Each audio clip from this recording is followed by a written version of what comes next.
আলহামদুলিল্লাহ।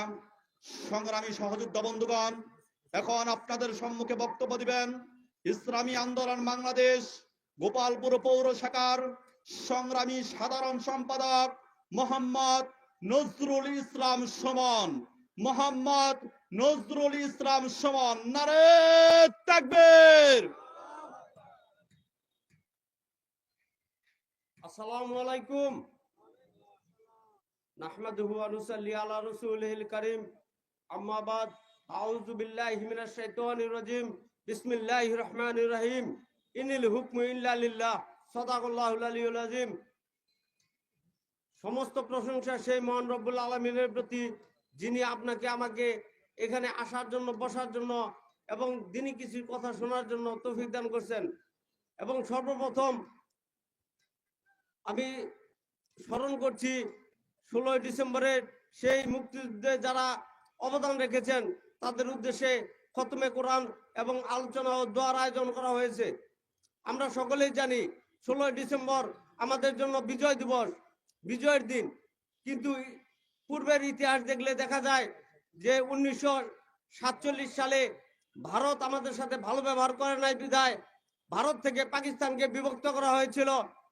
তারপর পাকিস্তানও আমাদের সাথে সাম্যতা রক্ষা করে নাই। এই জন্য বাংলাদেশের 30 লক্ষ তাজা রক্তের বিনিময়ে এবং 2 লক্ষ মা বোনের ইজ্জতের বিনিময়ে আমরা পেয়েছি স্বাধীন বাংলা।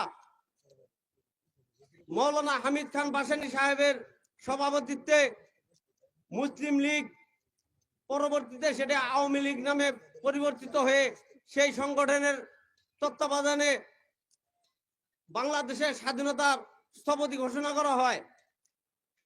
এই জন্য যারা বলেন যে উলামায়ে কেরামের কোনো অবদান নাই, আমি তাদেরকে বলতে চাই, সর্বপ্রথম মুক্তিযুদ্ধের স্থপতি ছিলেন উলামায়ে কেরাম, ঠিক কিনা ভাই? এই জন্য আমরা বারবার দেখেছি আমাদের বাংলাদেশ স্বাধীন হওয়ার পরেও আজ অবধি কখনো আমরা স্বাধীনতার সুখ পাই নাই, কোনো শান্তি আমাদের আসে নাই। এই জন্য আমাদের কি করতে হবে? বাংলাদেশের যে রাজনীতি অবক্ষয়, সেই রাজনীতি অবক্ষয় থেকে মুক্ত হতে শুধু নেতার পরিবর্তন নয়, নীতির পরিবর্তন চাই। এই জন্য আমরা সবাই নেতা নয় নীতির পরিবর্তন চাই, এই স্লোগানের উপরে চরমনায়ের পীর সাহেবের হাতকে ত্বরান্বিত করে আমরা সবাই ইসলামী আন্দোলনকে শক্তিশালী করব। এই বলে আমি আমার সংক্ষিপ্ত বক্তব্য শেষ করছি। আসসালামু আলাইকুম।